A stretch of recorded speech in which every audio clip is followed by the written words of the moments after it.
At the time everything happened, Laura was 32 years old and worked at a neighborhood bakery in the northern zone of São Paulo.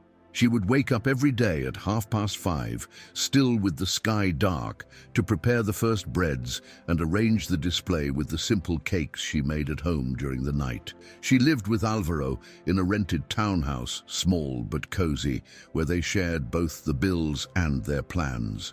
Alvaro was ambitious, one of those people who looked at his own life with anger, as if everything he had was someone else's fault. He worked as a car parts salesman, and although his salary was fixed, he complained all the time about the routine, the neighborhood, and the modest life they led. Laura, on the other hand, always saw beauty in little things. She dreamed of having her own pastry shop, but she kept that desire delicately hidden, almost like a precious secret that could not yet be revealed. If you like inspiring stories, don't forget to subscribe, leave a like, and enable notifications to follow more content like this. In those days, Alvaro spent more time away from home than at home. He said he was closing deals, yet he returned just as tired and with no extra money. Laura felt that something was changing, but she couldn't name it. The way he looked at her with a kind of silent contempt was different. He was no longer interested in her stories, the simple plans she made for the weekend, or the new pie recipes she tested in her spare time. Everything about him seemed to be leaving, until one Friday night, Alvaro arrived earlier than usual. He sat on the edge of the bed, stared at Laura with coldness, and said, without beating around the bush, that he was leaving. He said he deserved more, that he was tired of that common life, and that he had met someone who could give him everything he had always dreamed of. Her name was Bianca, young, rich, and according to him, exactly what he needed to get where he wanted. Laura didn't cry at that. A moment, she just stood there, with trembling hands on the flour-dusted apron, trying to understand when love had turned into disdain. The next day after Alvaro left, Laura woke up earlier than usual, even though she hadn't slept well. The bed was still indented on his side, as if the mattress insisted on holding on to the presence of someone who was no longer there. She looked around, and everything seemed smaller, emptier, quieter.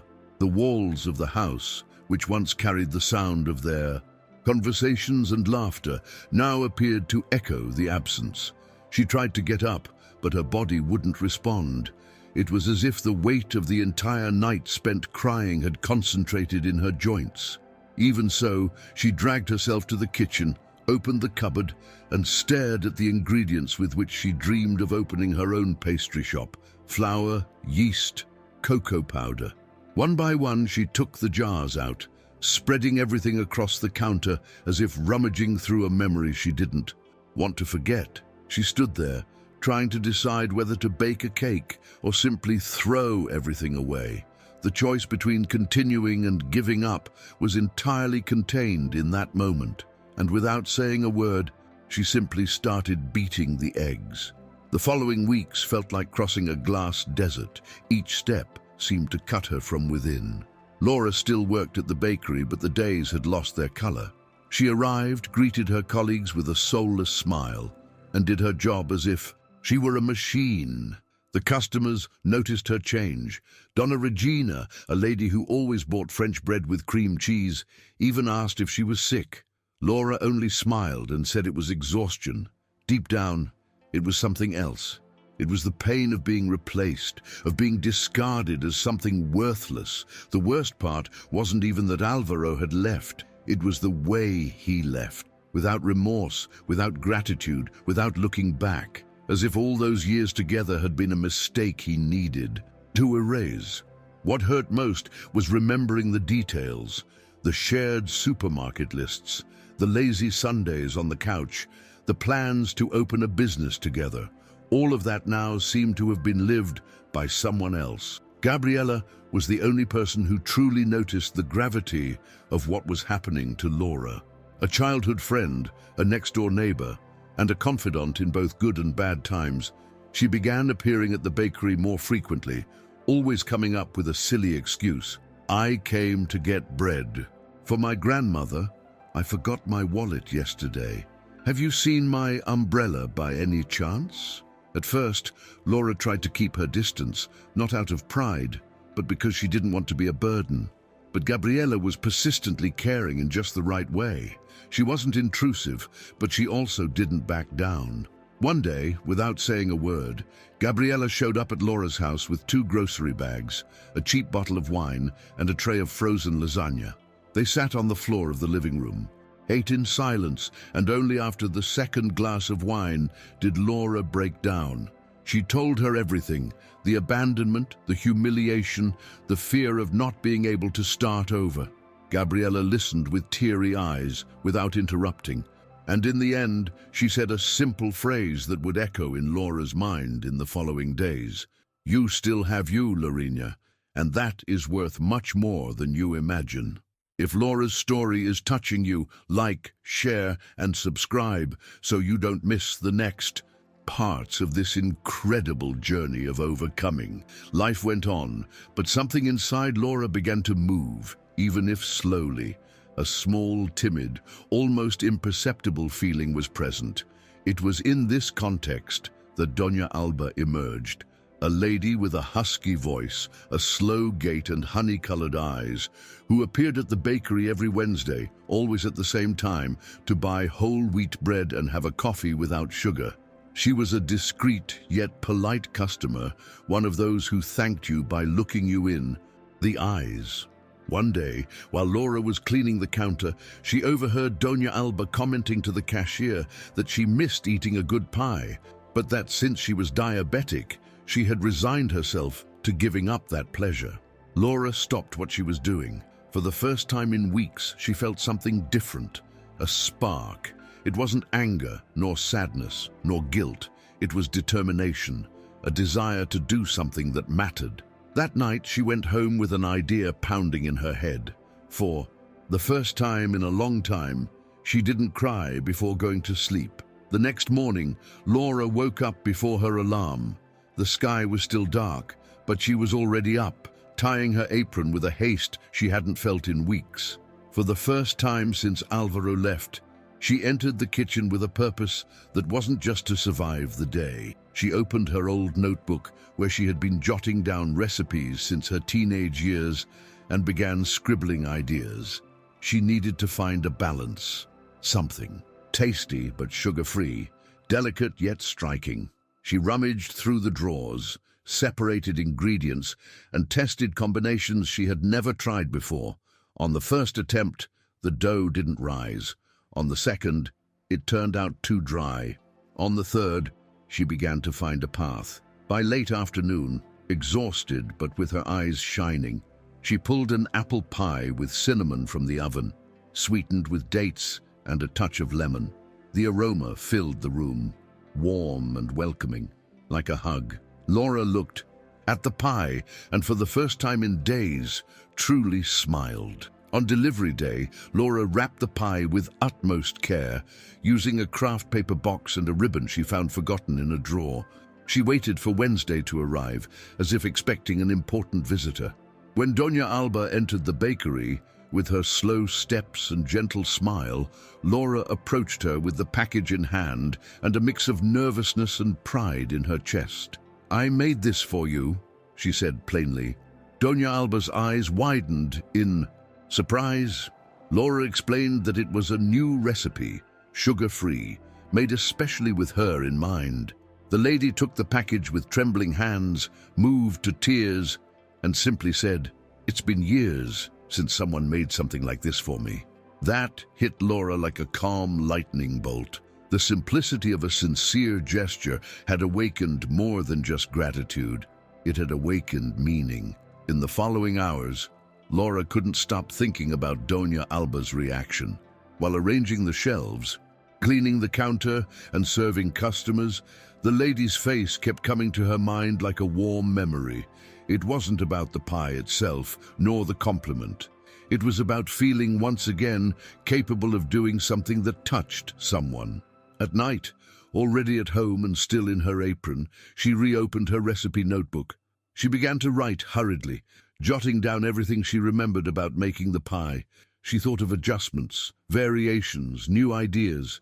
It was as if a dormant part of her had awakened, hungry to create. For the first time, Laura wasn't thinking about pleasing Alvaro or proving anything to anyone. She was creating for herself, for the pleasure of making something genuinely good. The following Saturday, Doña Alba returned. She entered the bakery with a different sparkle in her eyes, and even before reaching the counter, raised her finger as if in a hurry to share good news. "My daughter tasted the pie with me. She said she'd never eaten anything like it." Laura laughed in surprise and felt a discreet warmth in her chest. Doña Alba ordered another piece and asked if she could order 2 for the following week. That was enough to set off a movement that Laura hadn't expected. The cashier who overheard the conversation wanted to know what it was all about. Another customer, curious, asked to try a piece. And so, word of mouth began to spread about that pie made with care.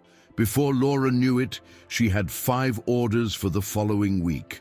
It was Gabriela, who said, between sips of coffee while sitting in Laura's kitchen, "You've got something there, you know. This isn't just a pie, it's a turning point." From then on, the days began to take on a different rhythm. Laura continued working at the bakery, but now she carried with her a little bag with carefully packaged pies, which she delivered at the end of her shift or during her lunch breaks. She started using WhatsApp to take orders, create lists, and organize deliveries. Gabriela helped as much as she could, sometimes wrapping the pies, sometimes delivering them by bike, and other times simply sitting beside Laura while she tested new recipes. The home kitchen turned into an improvised laboratory, pots scattered around, flour in the sink, a shelf dedicated solely to natural spices. There was no luxury, no space, but there was passion. Laura felt alive again. Even though she was tired and money was tight, she now went to sleep with the feeling of having done something that truly mattered. That silent pain Alvaro had left inside her was beginning to give way to something else: pride. It was during a rainy afternoon that Gabriela suggested a name. The two were sitting on the kitchen floor with a batch of little pies cooling on the counter and a fan blowing hot air in the opposite direction. "What if you gave a name to all of this?" said Gabriela, fiddling with her cell phone. Laura laughed, thinking it was over the top. "A name for what? This is just extra." But deep and down, she knew it wasn't just extra anymore. It was what kept her going each day. Gabriela insisted, "It has to be something meaningful, something that speaks about what made you start." Laura thought of Doña Alba, in the way that gesture had ignited the spark that she herself had nearly extinguished. She stayed silent for a while, watching the pies cool until she said, "Torta salva," because it was the pie that saved me, and also because of her. Gabriela smiled. "There you go, torta salva. I'd buy it just for the name." With the name defined, Laura created an Instagram account using her old phone that froze every couple of taps.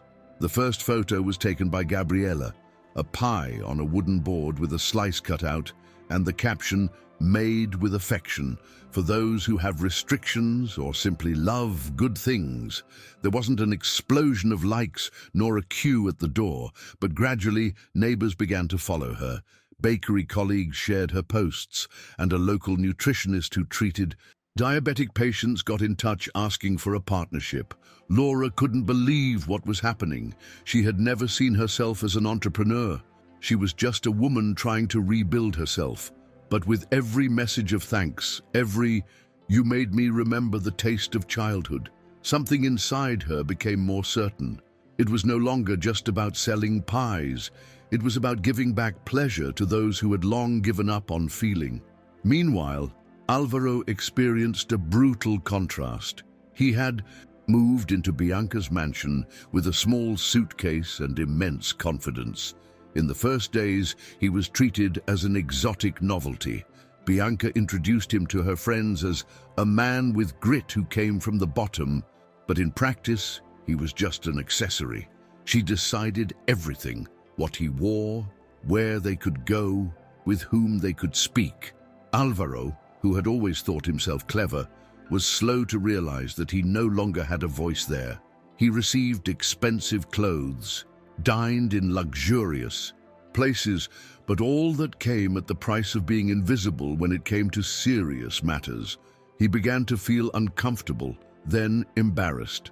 One day, at a dinner with investors, he was interrupted in the middle of a sentence by Bianca saying, "Let Daddy talk, love," with a smile that cut deeper than any direct insult. And there, in that swallowed silence, Alvaro had his first suspicion that perhaps he had made the biggest mistake of his life. The discomfort Alvaro felt grew like an itch that wouldn't go away. He began to notice that everyone around Bianca treated him with a veiled condescension, as if he were merely part of the decor, good-looking but dispensable. Invitations to events dwindled. His opinions were dismissed with a fake smile, followed by an awkward silence. He tried to talk to Bianca about it, but she would roll her eyes, saying he was being dramatic and that he needed to adapt to the new standard. One morning, when he went to pick up the car for a meeting he had scheduled himself, he discovered that the vehicle had been taken by one of the house staff. "You don't need to drive, love. That's for those still living in the real world," Bianca said with a laugh. And that's when Alvaro understood. He had no freedom. He had been swapped. From being the master of his own life, he had become a passenger in someone else's. While Alvaro was sinking into frustration disguised as luxury, Laura was rising with determined steps. With the help of Gabriela and a symbolic loan from an aunt, she managed to rent a tiny space in a local gallery. It was cramped, with old tiles and a musty smell, but there she saw possibility. She spent her weekends cleaning, painting the walls white and light blue, hanging shelves made from market crates. She bought a used refrigerator and a mixer she paid for in 12 installments. When she inaugurated the place, she put up a handwritten sign on the glass door, "Torta Salva, where flavor also takes care of you." On the U. First day, 6 people showed up. On the second, 12. By the end of the first week, she had to turn away orders due to lack of capacity. Every customer who came in was treated as if they were unique. She would ask for their name, their story, their dietary restrictions. She didn't just sell sweets, she delivered care. And it was like that, without promising anything to anyone, that she began to be noticed. Before long, the name Torta Salva began to circulate beyond the neighborhood limits. A healthy gastronomy blogger who happened to pass by the gallery tried a slice of banana coconut pie and posted a video praising both the flavor and the delicate service. The video went viral. In 2 days, her Instagram account doubled its followers. Orders started coming from other regions of the city and even from outside. Laura, frightened by the demand, spent sleepless nights organizing spreadsheets, improvising packaging, and assembling delivery kits with Gabriela's help. The kitchen turned into headquarters. She had no idea how to scale a business, but she was learning on the fly, watching tutorials on YouTube and seeking advice from veteran merchants in the gallery. Even though she was exhausted, something inside her grew along with the business, a sense of purpose, of belonging. For the first time in her life, she felt exactly where she was meant to be. Meanwhile, Alvaro began to experience a downfall, not as a sudden fall, but as a slow emptying. One day, when trying to use the card Bianca had given him to buy a watch, the purchase was declined. When he questioned her, she shrugged. "Do you really have something to do with a watch like that?" That night, they slept in separate beds. Days later, when he arrived home, he found his clothes packed in suitcases in the corridor. Bianca was in the living room with a group of friends, drinking champagne. "You had your chance. I wasn't disappointed in you, Alvaro. I just realized you were smaller than I thought," she said, without even looking up. He tried to argue, but was ignored, and so, with the sound of others' laughter echoing through the mansion's walls, Alvaro left through the door with the same silence with which he had once left Laura. But now he was the one alone, with no one waiting for his return. In the same week that Alvaro was kicked out of the mansion, Laura received a phone call that left her speechless for a few seconds. It was a reporter from a magazine specialized in sustainable business and inspiring stories. They had heard about Tortosalva and wanted to do a feature on her. Laura didn't know whether to laugh, cry, or hang up thinking it was a prank. After confirming it was real, she accepted the invitation with her heart racing. Gabriella celebrated it as if it were her own achievement. "See, I told you, this is bigger than you imagine." On the day of the interview, Laura was nervous, with sweaty hands and a trembling voice, but she spoke from the heart. She recounted her story, without embellishment, just as things happened, with all the pain and also with all the strength she discovered she had. In the end, the visibly moved reporter said, "Some people build empires with cement. You built yours with empathy." While the magazine prepared the article, the activity at the store only increased. Laura began to receive invitations to participate in women's entrepreneurship events, healthy food fairs, and even discussion groups about overcoming challenges. The small gallery store became a meeting point for those seeking more than just sweets. It was a place of affection, shared stories, and new beginnings. A customer undergoing hemodialysis started ordering pies every week, saying that the flavor gave meaning to Wednesdays. A woman who had lost her sense of taste due to chemotherapy cried upon tasting vanilla again. Each of these stories was cherished by Laura like an invisible trophy, and without even realizing it, she began to become a reference. People from outside wanted to know how she had started, what she did differently. And the answer, though simple, was genuine. She did it with truth, and truth there tasted like hope. Meanwhile, while Laura gave interviews and inspired other women to believe in themselves, Alvaro roamed the streets with a backpack on his shoulders and an emptiness in his chest that weighed more than any burden. He tried to return to his old job at the auto parts store, but his position had already been filled. He reached out to acquaintances and former colleagues, but most didn't even respond to his messages. The network of contacts he once thought he had turned out to be made of appearances. He began sleeping in a rented room at a modest boarding house near downtown. At night, he lay on a sagging mattress, staring at the moldy ceiling, trying to understand where he had gone wrong. Why had nothing turned out as planned? Why did no one seem to care about him? But Alvaro still didn't have the courage to admit what hurt the most. He had traded love for status and ended up with neither. On a hot afternoon, his face burned by the sun after yet another day without positive responses, Alvaro entered a simple snack bar looking for a job as a kitchen helper. The owner, a quiet gentleman, agreed to give him a chance. And it was there, washing dishes, peeling vegetables, and cleaning the floor, that Alvaro began to understand what humility was. Not in words, but in practice. He watched his colleagues work with dignity despite having little, and realized how much he had belittled all of that in the past. The days became a silent sequence of repetitive tasks, but something inside him began to break, not out of shallow regret, but from a confrontation with his own arrogance. He felt ashamed, not of others, but of himself. And in that place, among the steam of pots and the noise of the fryer, a colleague casually remarked, "Did you see the lady from Tortosalva? She's going to give a talk in town next." Weak, Alvaro froze. The name Laura hit him like a dull punch in the chest. He tried to hide his reaction, but his hands trembled as he dried a cup. It was impossible to confuse. It was her, Laura, the woman he had left behind, thinking he would never hear from her again. And now she was being mentioned as a reference, as an example, as someone admirable. He spent the rest of the day distracted, messing up orders and forgetting simple tasks. When his shift ended, he immediately grabbed his cell phone, looking for any information. He found an article with a photo, Laura smiling next to a table full of pies, with the caption, "From abandonment to overcoming, the woman behind Tortosalva."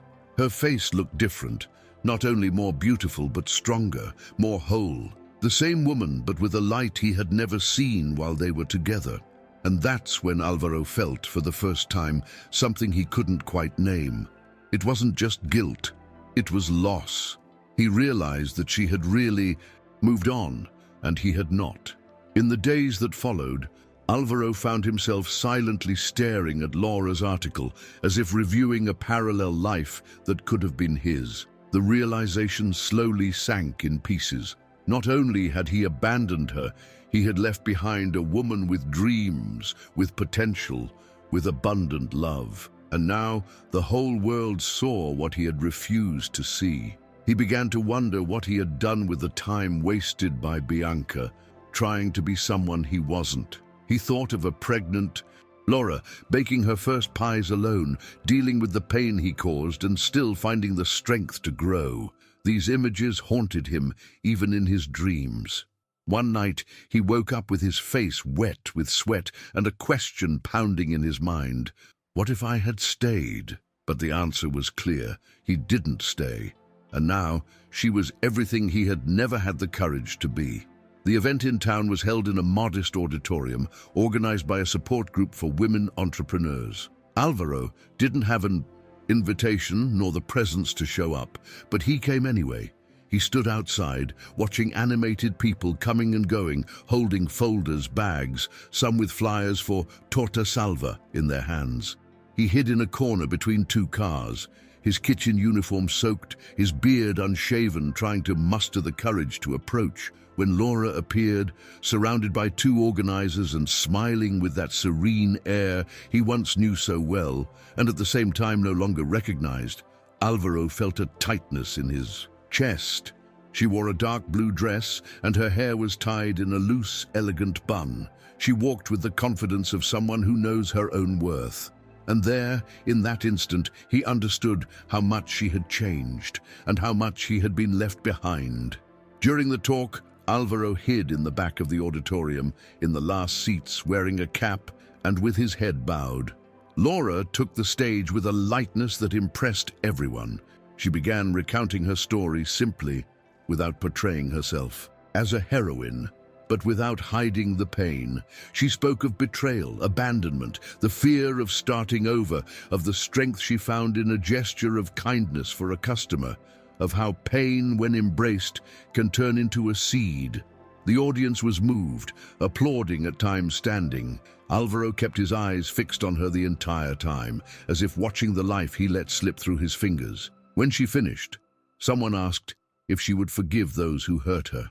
Laura smiled gently, thoughtfully, and answered, "Forgiveness is easy when you understand that the person only removed you from the wrong place to push you to the right one." That fell upon Alvaro like a sentence, and deep down he knew it was about him. When the event ended, Alvaro couldn't bring himself to leave. He stood outside, leaning against a wall, clutching the visitor badge he had taken just to seem like he had a reason to be there. People left, discussing, taking photos, complimenting Laura. He saw her saying goodbye to the organizers, taking some selfies with other entrepreneurs, and heading out alone onto the sidewalk. It was his chance. His heart pounded so fast it seemed like it would burst out of his chest.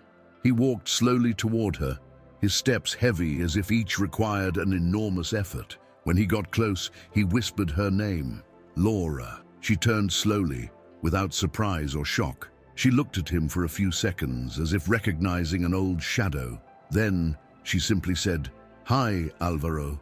The silence that followed between them was thick. He tried to find words, but everything seemed too small.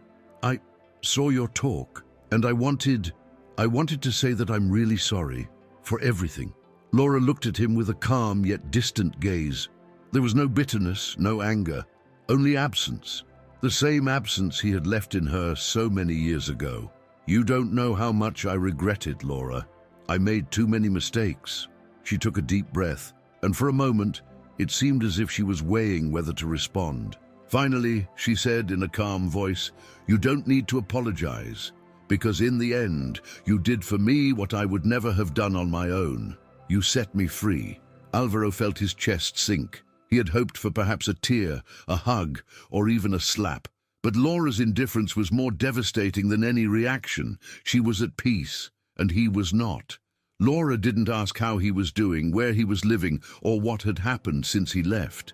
It wasn't coldness, it was detachment. That version of Alvaro, who had once meant everything to her, was now just a memory she had overcome. She adjusted the strap of her bag on her shoulder, smiled gently, and said, "Take care, Alvaro." And then, as if closing a chapter with the final necessary sentence, she turned her back and left. There was no rush in her steps, no pain, only the firmness of someone who no longer needed to prove anything. Alvaro stood there, watching her disappear down the street. He tried to call out to her again, but no sound came.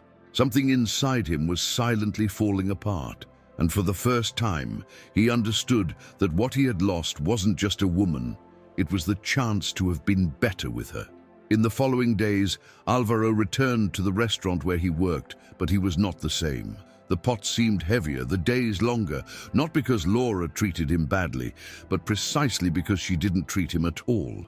It was as if he had ceased to exist in her memory. That ate away at him from the inside. He tried to focus on work, but his mind was always full. Memories came unbidden. The way she organized the groceries in the cupboard, the habit of humming softly while cooking, the plans to open a pastry shop that he called Nonsense.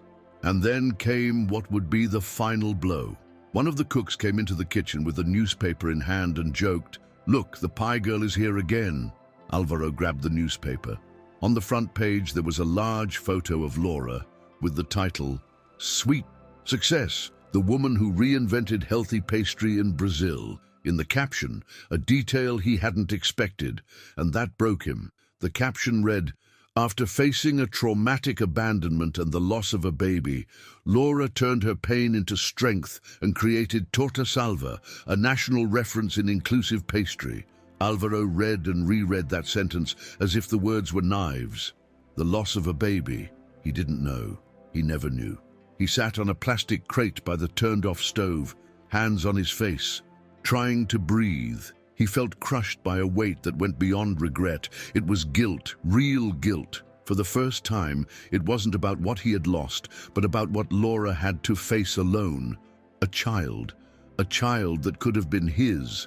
That was there, if only for a brief time, and he wasn't even there. She cried, bled, buried that dream without his knowledge. And yet, she went on. Alvaro shrank there, in a stifling kitchen corner, wishing he could go back in time, but knowing there was no return. That night, he didn't sleep. He wandered the city as if looking for a place that didn't exist. He sat in empty squares, walked along the rain-soaked sidewalks, stared at closed shop windows without really seeing anything. Everything inside him hurt. The arrogance, the vanity, the blindness. He remembered all the times he ignored Laura when she tried to talk about the future. How he mocked her dreams, saying no one could live on sugar-free cake.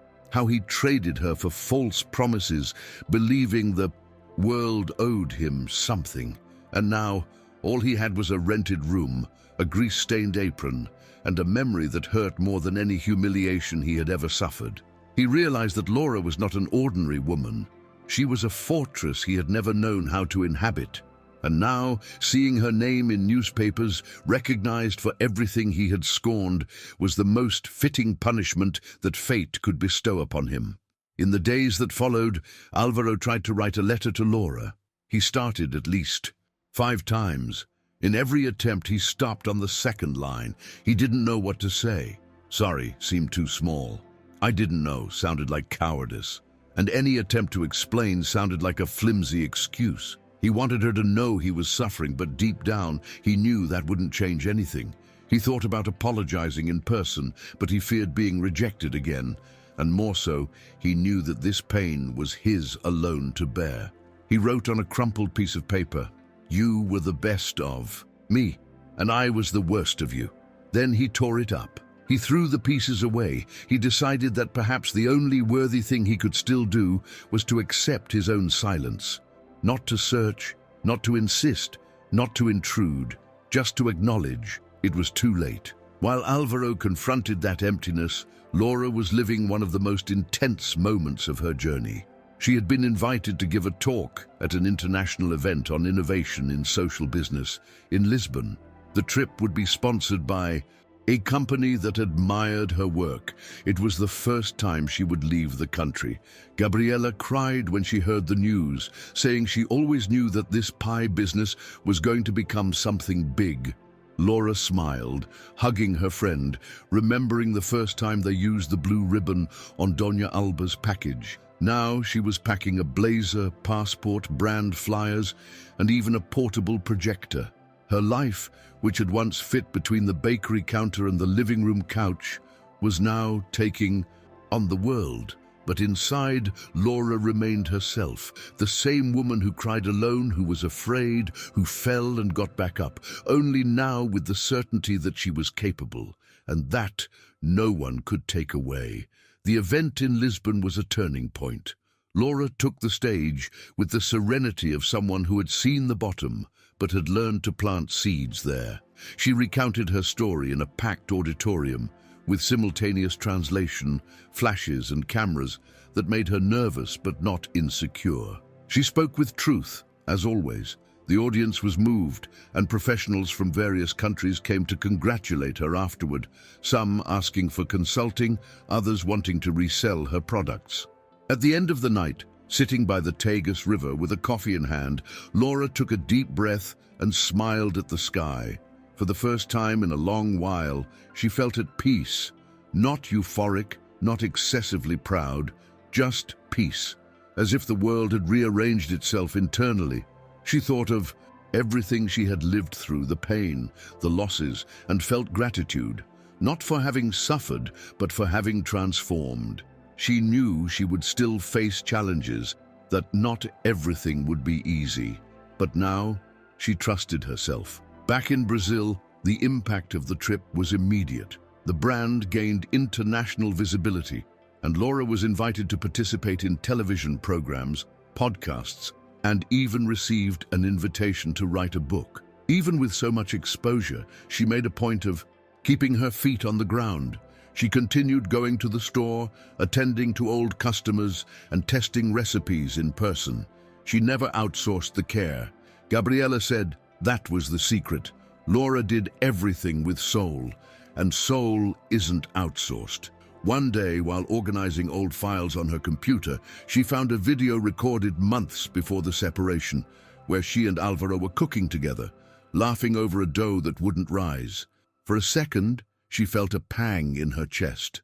But there was no anger, no pain, only memory. She closed the video and saved it in a folder called Real Life, because that was what everything had been, real, even if it had hurt. And in the end, it was the real life that had made her who she was. While Laura grew, Alvaro remained stagnant. He still worked at the restaurant, now with more responsibilities but with no prospects. His salary barely covered the boarding house rent, and he lived with little, much less than before, and all the more aware of it. He spent his days in silence, performing tasks, avoiding conversations. He was no longer arrogant, but he also didn't know how to be sociable anymore. Sometimes kitchen colleagues would show motivational videos during breaks, and once in a while Laura's image would appear in interviews. No one knew about their past, and Alvaro never said a word. He observed in silence. With each new appearance, something inside him broke a little more. Not out of envy, but because he knew he could have been a part of it, if he had chosen to stay, to support, to truly love. But he didn't stay. He didn't support. And love, he discovered too late, isn't about pretty words. It's about presence. One night, after a grueling shift and a heavy rain that left him soaked on his way home, Alvaro arrived at his room with soaked shoes and an empty stomach. He grabbed his cell phone and, on impulse, checked the Torta Salva profile. Laura had posted a photo holding a new pie with the caption, "Dedicated to all." The women who were left behind and, despite it all, chose to move on. He read it as if it had been written directly for him, and perhaps it had been. He scrolled through the comments, hundreds of messages of support, admiration, and gratitude. People were sharing their own stories of overcoming, inspired by her. Alvaro felt small, irrelevant, out of place, but he also felt something different, a sincere desire to become someone better, not for her, not to recover anything, but so that, maybe, one day he could forgive himself. And in that moment, even if no one was watching, he cried. For the first time, he cried wholeheartedly. The following months were discreet, yet transformative. Alvaro continued working at the restaurant, but he started to observe more, to learn more. He asked the chef to teach him techniques, offered to help with more elaborate preparations, began arriving earlier and leaving later. For the first time, he did something without expecting applause. He took pleasure in seeing a well-plated dish, a well-executed recipe, a satisfied customer. Recognition came gradually. The restaurant owner noticed the change and proposed training him as an assistant cook. Alvaro accepted. He was far from being a success, even far from being stable, but he had finally found some dignity in his efforts. He knew he would never be that man from magazines or lectures, but he could slowly become a decent man. And that, for someone who had once been at rock bottom, was an honest beginning. Laura, on the other hand, was living one of the most fulfilling moments of her life. The store had expanded. She rented a larger space, hired a small, skilled team, and Gabriela officially became her partner. The new unit had the scent of lavender, natural light streaming through the windows, and walls decorated with photos of customers who had marked her journey. One of the frames was of Doña Alba, with a small phrase beside it: "It was for you that I started over." Many customers took photos there, as if they were part of something greater, and they truly were. Everyone who entered felt that they were not just buying a pie, they were stepping into a place of stories. Laura maintained the same habits. She still attended personally, still tested recipes during quiet nights, and still handwrote the messages that went on the packaging. She had everything she had once dreamed of, but above all, she had what she hadn't even known she wanted: peace. One late afternoon, while closing the store's cash register with Gabriela, Laura received an email notification. It was from a publisher interested in publishing her story. Not a cookbook, a book about her, about everything she had lived through, about new beginnings, about the quiet strength many women carry unknowingly. Laura was paralyzed for a few seconds, then read the email out loud. Gabriela let out a cheer and hugged her tightly. "This book already exists in you, my friend. It just needs to be written." She didn't reply immediately.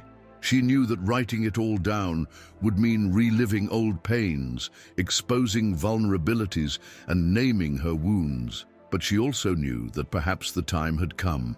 There were other Lauras out there, and if even one of them found strength in what she had to say, it would be worth it. That night, she began drafting, and at the top of the first page she wrote, "Once upon a time, there was a woman who was abandoned, but never lost." In the same week, Alvaro received his first small promotion at the restaurant. Now responsible for plating dishes before they went out to the dining room, he began to feel a spark of pride. It wasn't glamorous. There were no flashes or headlines, but there was honest sweat. There was commitment. At one point, the chef mentioned that he was thinking of opening a new branch, and if all went well, he wanted Alvaro to be one of those in charge of the kitchen. He could hardly believe what he heard. That was more than a compliment. It was a sign that maybe he was on the path to rebuilding his dignity, even if slowly. When he got home, he wrote in the old notebook where he used to make grocery lists, "We start by making mistakes, but we can also begin again by trying to get it right." He closed the notebook, took a deep breath, and for the first time in a long time, went to sleep without feeling ashamed of his own name. A few months later, the publisher released a preview of Laura's book on its official website. The shared excerpt spoke about the day she decided to make the pie for Doña Alba, that simple gesture that, without her knowing, would change everything. The text went viral. It was shared by thousands, became the topic in TV programs, and brought even more attention to her story. Old customers came to the store just to say they felt part of that achievement. Laura received letters, gifts, sincere hugs. People said they had started dreaming again. after learning her journey. In one of the dearest messages, a woman wrote, "You don't know my name, but you saved me on a day when I wanted to give up." Laura read it, crying silently, with a heart tight and full. She understood once and for all that the pain that nearly sunk her was the same that gave her a voice, and that her story was, in truth, an echo of so many others. On the other side of the city, Alvaro saw the news about the book's publication while waiting for the bus, in uniform and with his lunchbox in hand. The book's cover appeared at a newsstand, Torta Salva, The Sweet Life After Pain. He approached slowly, as if the image were too delicate to be touched. He carefully ran his eyes over Laura's photo. She was wearing the same dark blue dress from the event, her eyes shining with purpose and peace. He didn't buy the book. He knew he didn't need to read it. He had lived through the part that hurt the most. But he stayed there, standing for a few minutes, staring at that cover as if watching the end of a film that, at one time, had been his too. Then he turned his back and walked away. He knew that no matter how much his life was still being rebuilt, that chapter was no longer about him. It was about her, and she had won. The official launch of the book took place in a charming bookstore in downtown São Paulo. It was a modest event, but full of emotion.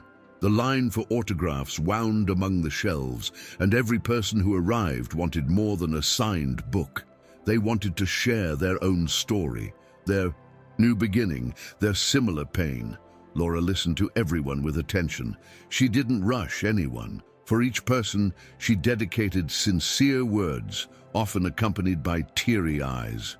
Doña Alba was one of the first to arrive. She wore a floral dress and held a cane decorated with colorful ribbons. When it was her turn, she simply hugged Laura for a few long seconds. No words were exchanged, but both knew what that hug carried. It was gratitude, it was memory, it was a cycle closing.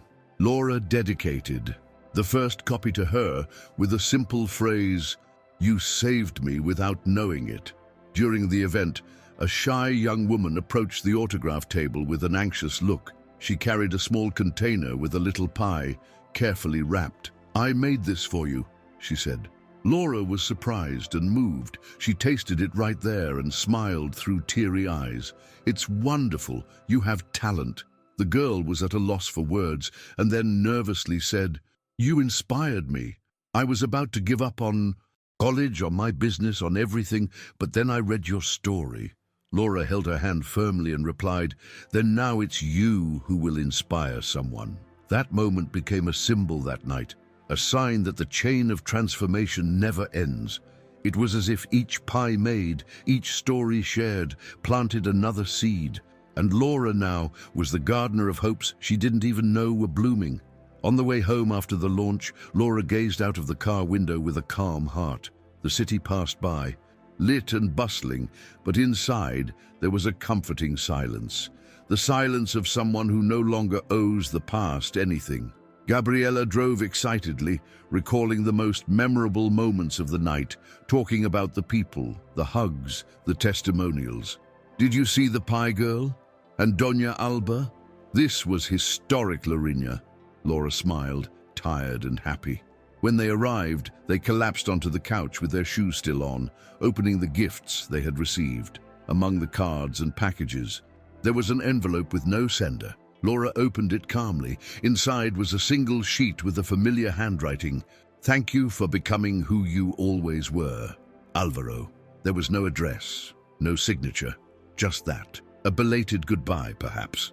But Laura felt no anger, not even longing, only understanding.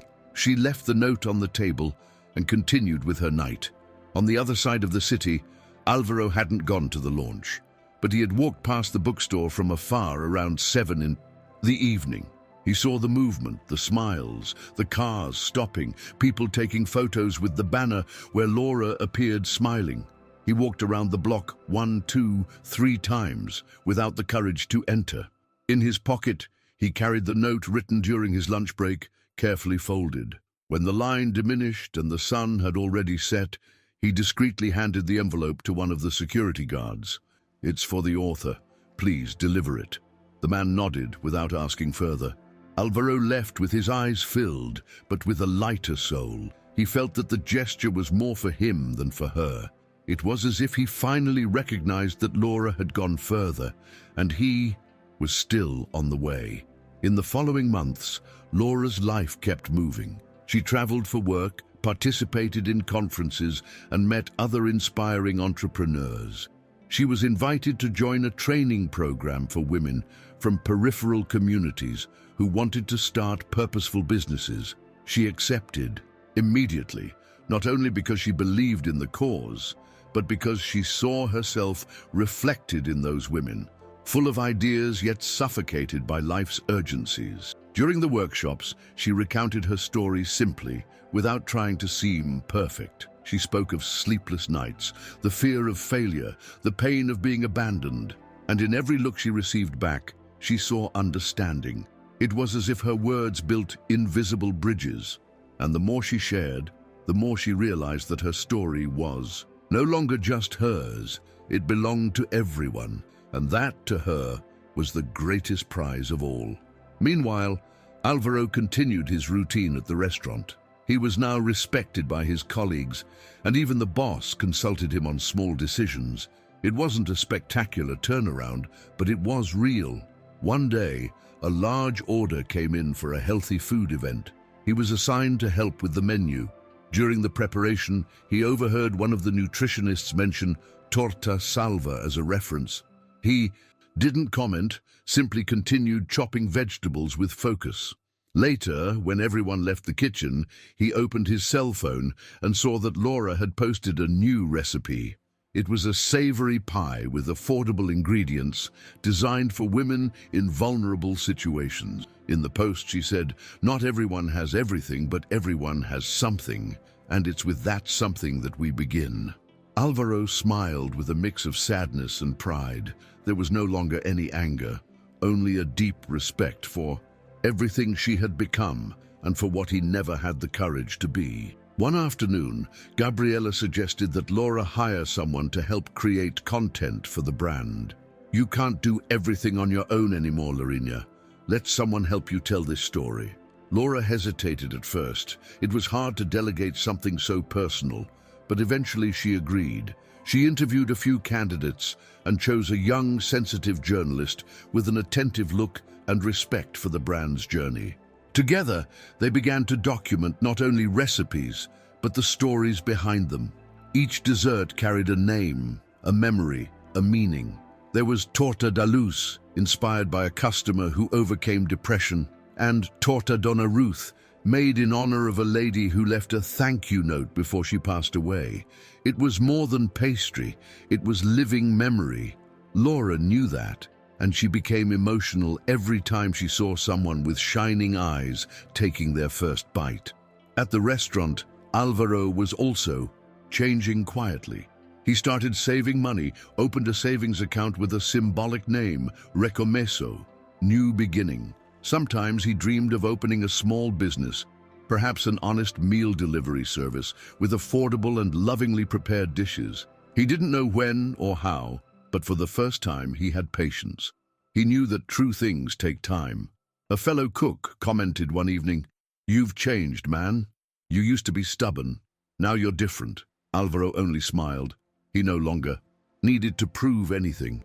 He was learning to simply be without the need to stand out, and in that new, slow and steady pace, he began to find a kind of peace he had never known before.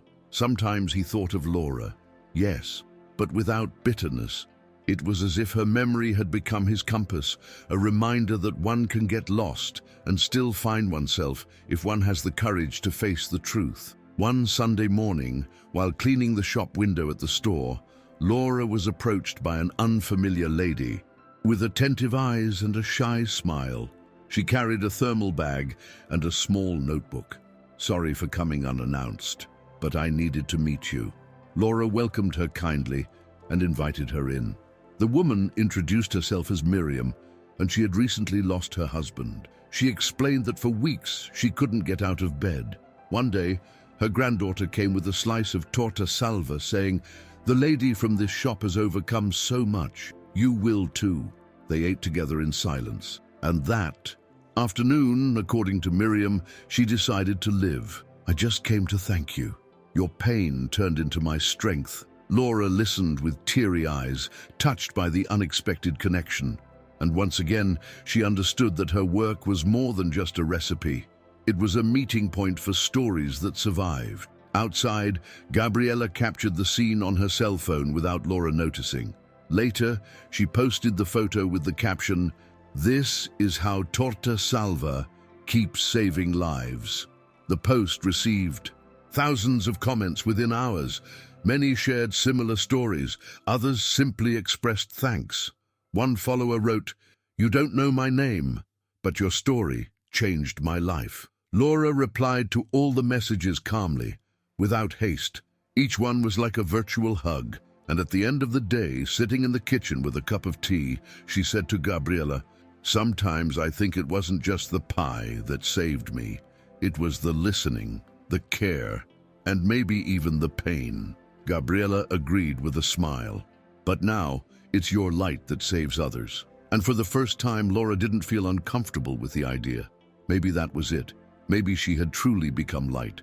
Over time, the store opened a second location in another neighborhood, in a larger and more structured space. The inauguration was simple, like everything Laura did, without luxury, but with affection in every detail. Old customers came to show support, and many new ones arrived curious, already aware of the fame of Torta Salva. Laura made sure to be at the door, greeting each person with a smile and sincere thanks. At the end of the day, sitting on the floor of the new kitchen with Gabriella, she cut a pie to celebrate. "Remember our first oven that barely heated up?" Gabriella laughed. "I remember you almost cried because the dough was raw." The two toasted with forks and took the first bite with delight. There, amidst opened boxes and the scents of paint and cinnamon, were two women who had overcome pain, rebuilt themselves, and created something greater than they ever imagined. Meanwhile, Alvaro also took small steps. With the money he had saved, he began selling meal boxes on Saturdays to employees of nearby buildings. The restaurant's kitchen allotted him a space, and the chef, now his friend, encouraged him. "You have a good hand, Alvaro, and when you cook with focus, it even seems like you're telling a story." He took the compliment to heart. He thought about the recipes, the spices, the presentation. He took care of every detail. The meal boxes began to have names, then simple labels affixed to the lid. "Lunch with Soul." It wasn't a big business, but it was his. And for the first time, he wasn't in a hurry.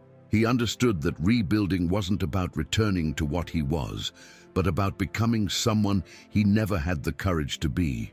And every Saturday, when delivering the meal boxes, he thought, "It's not success yet, but it's a dignified path." And that, to him, was already a great achievement. One rainy autumn day, Laura was invited to participate in a meeting with other entrepreneurial women with remarkable stories.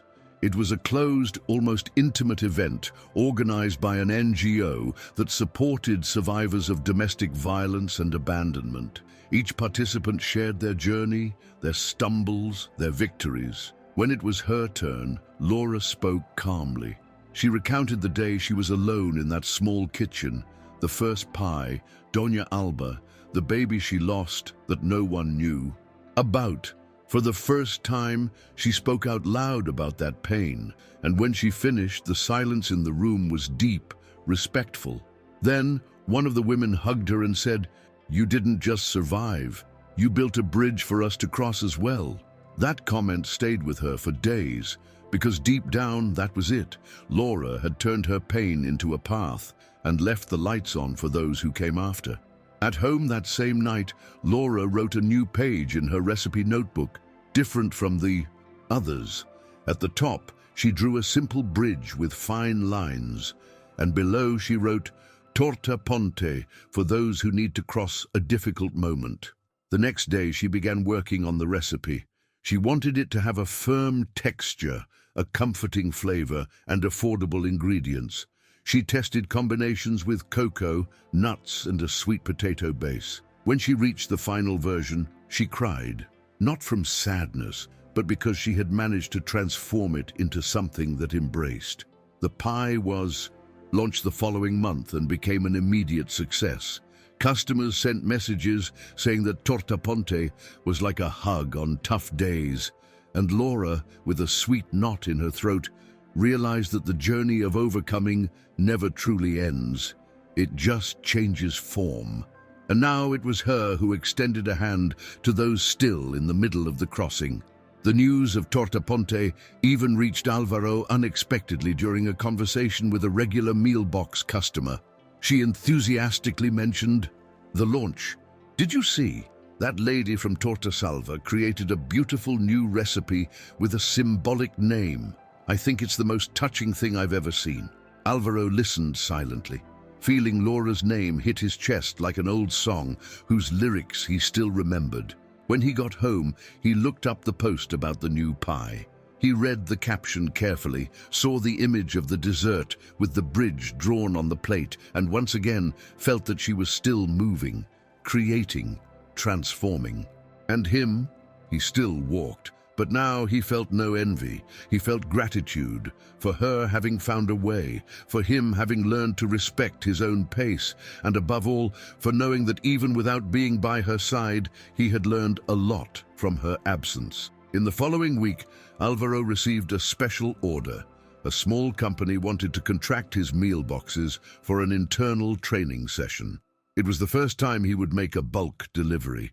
He worked diligently, prepared the dishes with care, and packaged them meticulously. When he arrived at the delivery location, he was startled. The event was being held in a commercial space within the same gallery where Laura had started Torta Salva. He recognized the corridor, the floor, even the smell of old paint. It was like stepping into a portal to the past. But now, with different eyes. After the delivery, he stood for a few minutes in front of the old spot where Laura had sold her first pies. The space now housed a jewelry store, but Alvaro could see every detail of the time when it all began. And there, alone in that narrow corridor, he smiled because he finally understood. That place wasn't where the story ended. It was where it was reborn. One day, Laura was invited to a special interview on a high-audience TV program. The theme was Stories That Inspire, and she would be the main guest. During the live broadcast, she recounted her journey once again, from the days of solitude in the small kitchen to the creation of Torta Ponte. At one point, the presenter asked, "If you could go back in time, would you change anything?" Laura fell silent for a few seconds. Then she replied firmly, "I wouldn't change a thing, because even the pain had its role.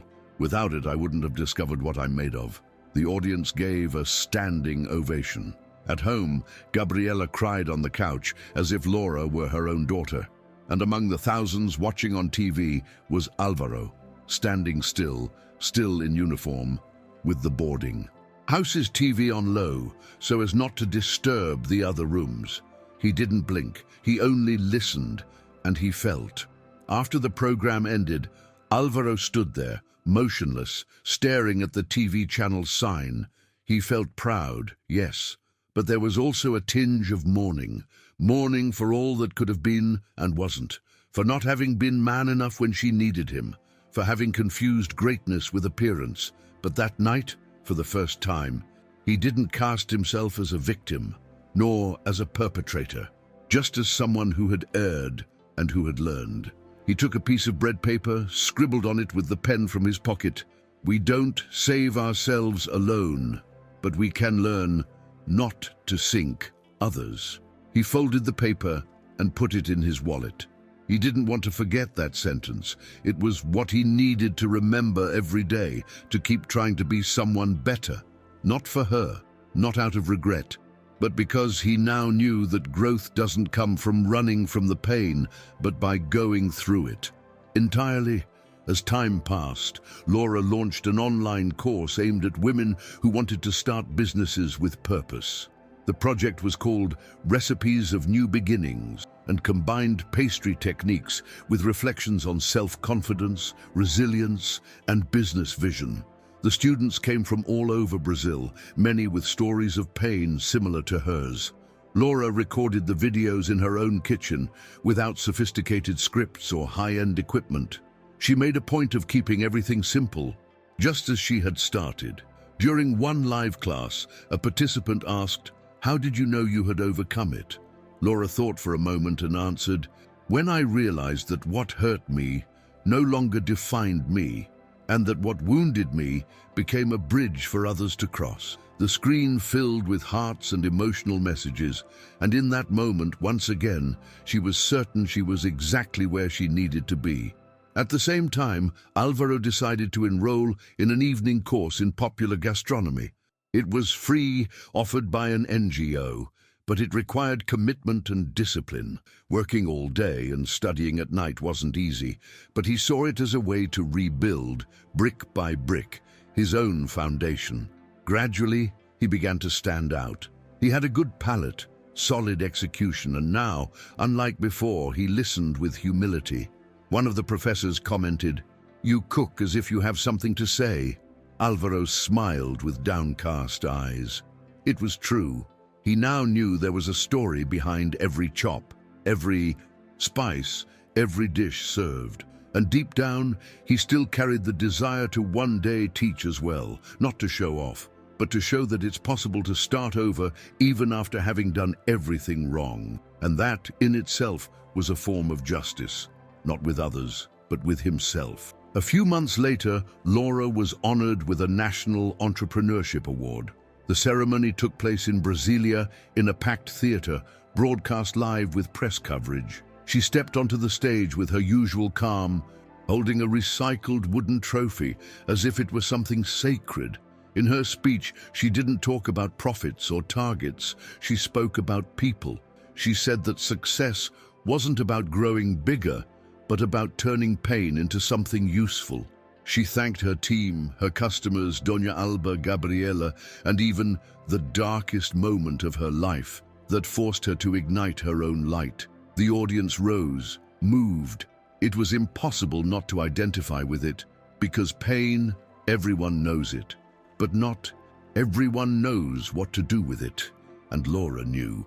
On the other side of the city, Alvaro followed everything on the internet. He lay in the cramped room of the boarding house, his notebook balanced on his legs, his heart beating slowly. He listened to every word as if they were meant for him, and perhaps, in a way, they were. Watching Laura being applauded by hundreds, he felt no envy.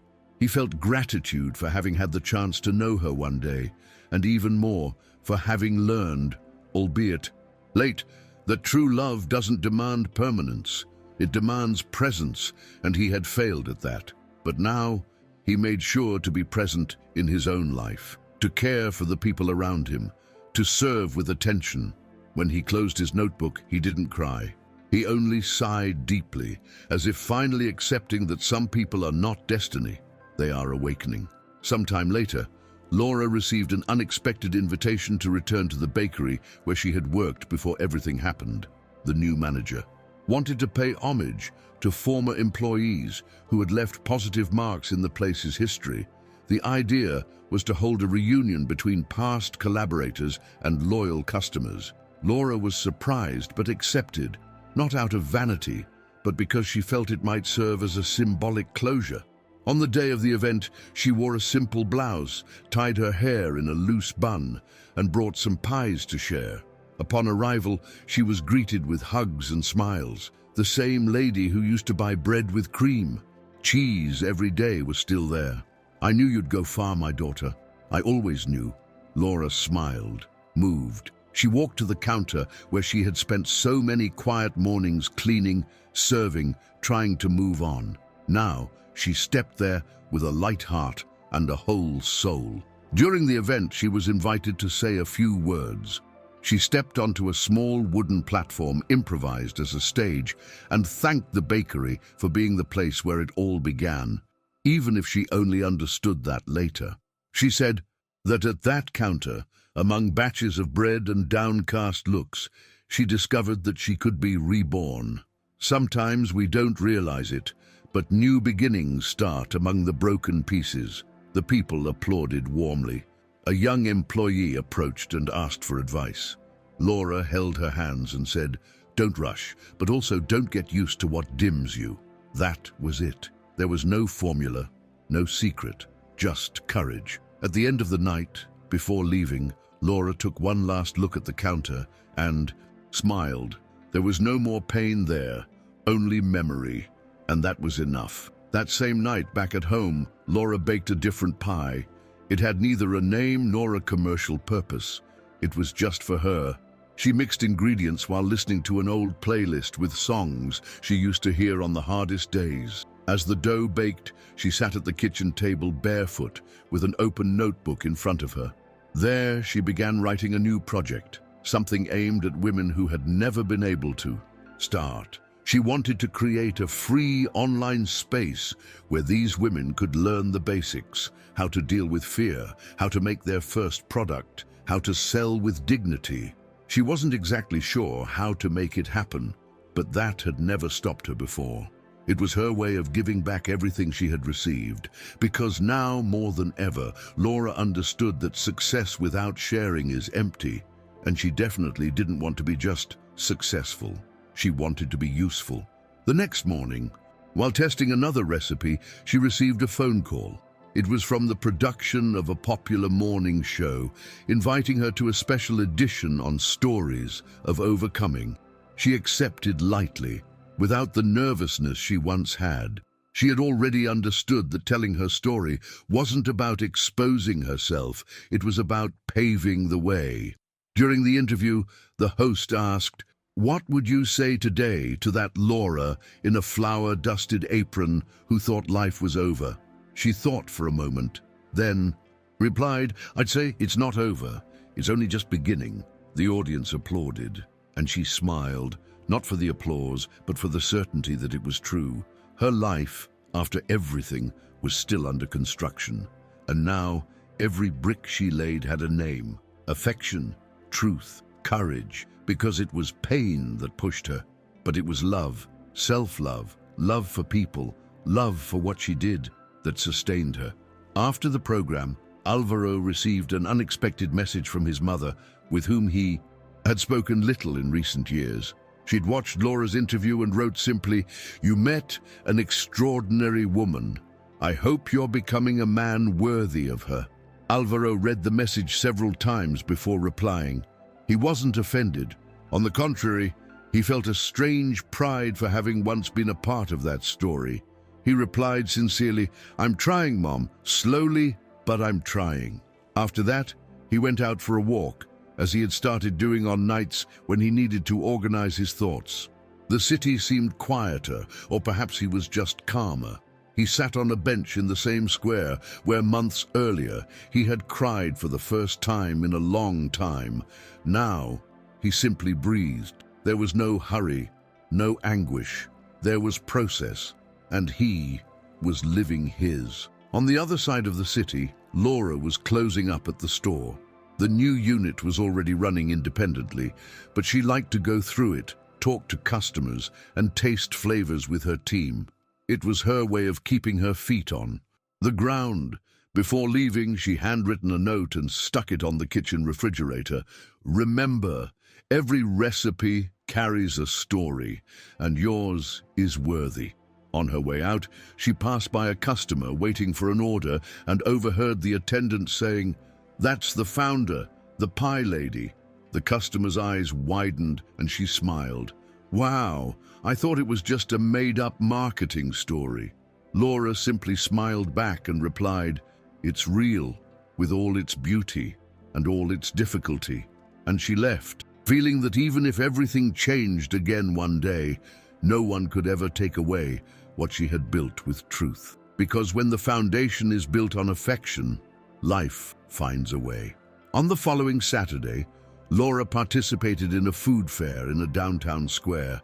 She set up her simple stall with the same blue ribbon she used on the first delivery for Doña Alba. It was almost like a talisman. Around her, other entrepreneurs sold artisanal breads, jams, coffees, each with a unique story. At noon, the line at her stall wrapped around the entire block. But what attracted attention wasn't just the flavor of the pies, but the way Laura looked into each customer's eyes. She listened, asked, and responded attentively. An elderly lady said, "My granddaughter brought me here just to meet you."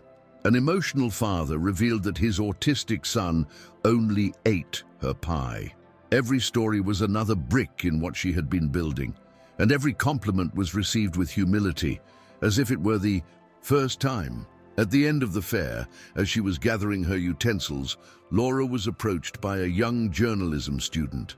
"Would you mind if I did my thesis on your journey?" Laura smiled, surprised. "Of course not, but are you sure it's worth it?" The student replied without hesitation, "Your story is about everything we need to hear today. New beginnings, strength, truth." Laura fell silent for a few seconds, absorbing those words. She remembered her first day alone, the dough that wouldn't rise, the overdue bills, the baby that didn't come to be. And now she was there, being the subject of study, of inspiration, of transformation. She replied with a calm smile, "Then let's tell this story right." And in that instant, more than ever, she felt that her pain had transformed into a legacy, not only for herself, but for all the other women who also decided not to stop.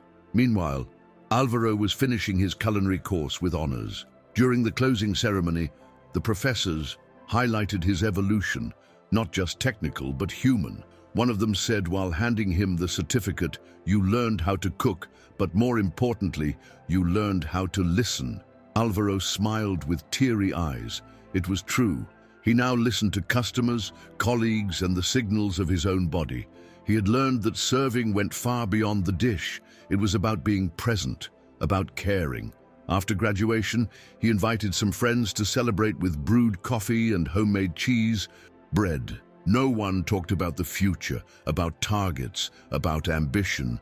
They just laughed, ate, and shared stories. For the first time in a long time, Alvaro felt part of something. It wasn't fame, it was belonging, and that, for someone who had once felt irrelevant, was an invaluable prize. A few days later, he decided to visit the newsstand where he had seen Laura's book for the first time. He wanted to buy it now, not out of guilt, but out of respect. He found the copy on a dusty shelf, still, highlighted. He carefully picked it up as if it were something sacred. Opening it, he read the first chapter right there, standing in the middle of the busy street. The words pierced him like both a knife and an embrace. Each line reminded him of who he was, and also of who he no longer wanted to be. He paid for the book and left with it tucked under his arm, as if carrying a piece of his own history. At home, he placed it on his shelf, among recipes and study notebooks. He wasn't sure if he'd have the courage to read it all at once, but he knew that now it was time to look forward, taking with him everything he had learned from that woman who once, unknowingly, saved him too. On the eve of Torta Salva's 3-year anniversary, Laura organized a symbolic event just for the people who had marked her journey, former customers, partners, family, and the team that had grown with her. It was a simple gathering in the store's backyard, with hanging lights, soft music, and wooden tables. Covered with floral cloths, Laura made sure to prepare the pies herself. Each one carried a little tag with a significant name: New Beginning, Courage, True Sweetness. During the event, she took the microphone for a few minutes. She thanked everyone, recalled the early days, and with a choked voice said, "If I could say something to the Laura of 3 years ago, it would be, thank you for not giving up." People applauded, some cried. And there, amid hugs and intertwined stories, she felt that this celebration was more than just a party. It was a testament that pain, when embraced, can become power. Meanwhile, Alvaro spent Christmas alone. There were no guests, no lavish table, but there was serenity. He cooked for himself, arranged his plate with care, lit a candle in the center of the table, and played soft music on the radio. It was his way of celebrating what he was managing to be. He took Laura's book from the shelf and opened it to a random page. He landed on a passage where she said, "We can't always save what was, but we can always save who we want to be." He read it in silence, eyes fixed. It was as if that sentence had been waiting for him all year. That night, he didn't cry. He simply wrote in his notebook, "I was someone who destroyed. Now I try to be someone who rebuilds." He closed the notebook, washed the dishes, and slept with a clear conscience, for the first time at peace with what he was and with what he could still become. In January, Laura received a bold proposal. A chain of natural food emporiums wanted to bring torta salva to other capitals. The contract was good, the reach would be enormous, but it would also require changes in production and less personal control over the processes. Laura spent days reflecting. She talked with Gabriella, with her team, with her own conscience. In the end, she decided not to accept. She preferred to grow at her own pace, with her own 2 feet. She wanted to continue hearing each customer's name, tasting every dough, testing every idea with her own hands. If I become just a brand, I cease to be a story. And it was that story that brought me here. The decision surprised some, but reinforced what those who knew her already understood. Laura wasn't driven by vanity, but by truth. And that was what made her so great, even if she chose to remain small. Meanwhile, Alvaro continued with his meal boxes and workshops. One day, one of the teenagers from the shelter showed up in the restaurant's kitchen, where he worked. The young man had landed an internship through a social worker's recommendation. "They said there's a guy here who cooks with soul. I came to learn." Alvaro recognized him immediately, smiled, and said, "Then you've come to the right place." They began cooking together. During breaks, the young man asked about recipes, spices, and also about life choices. "Have you ever regretted something big?" he asked one day. Alvaro fell silent for a while and replied, "Yes. But what defines me isn't what I lost, it's what I decided to do afterward." The young man nodded as if he understood, and in that moment, Alvaro felt that he was finally becoming what Laura once tried to awaken in him. A present man. A man who, even after making mistakes, chose not to repeat them. One weekend, Laura was invited to an event in honor of entrepreneurs who transformed local reality. Among the honorees was also a woman whom she had helped through her online course. When she stepped onto the stage to receive the symbolic plaque, Laura looked out at the audience and recognized many faces, people who, directly or indirectly, had crossed her path. In her thank you speech, she didn't spend time talking about her own trajectory. Instead, she pointed to the audience and said, "Each one of these people also built me. I am made of the stories I found along the way." The audience was moved, because it was true. Laura wasn't the product of an isolated overcoming. She was the result of a network of affections, encounters, and shared pains that in some way intertwined to form something beautiful and whole. After the event, a woman approached her outside. She had white hair tied with a floral scarf and held a well-worn copy of Laura's book. "I read it all, and I read it again. It saved me on days when no one could reach me." Laura took her hands and thanked her with her eyes. The lady continued, "There's a part where you say that the greatest revenge is silent success. I never forgot." And that, Laura smiled without vanity. "It's because silence scares more than a shout, and success, when it comes from pain, speaks for itself." The two embraced. Then the lady slowly walked away, almost floating. Laura stood there, looking at the sky changing color. She felt that even without promising anything to anyone, she was fulfilling a mission. And it didn't matter how many awards would come or how many pies she would sell. What mattered was this: being remembered, not for what she suffered, but for what she built from it. In the final edition of her online course, Laura decided to share something more intimate with her students. During one class, she revealed calmly and simply that she had never been able to shake the grief of losing her baby. "I carry that with me every day, but I learned that grief isn't a burden. It's a part of who I became, and it is that part of me that gives me the strength to go on." Some students cried, others fell silent, but all understood. Laura wasn't ashamed of her pain. On the contrary, she used it as fuel. At that moment, she felt that her mission of teaching wasn't just about business or recipes. It was about allowing others to feel seen, understood, and most importantly, capable of starting over. Meanwhile, Alvaro finally decided to take an important step. He opened his own business. It wasn't a large restaurant, but a small shared kitchen where he could cook comforting meals for those in need.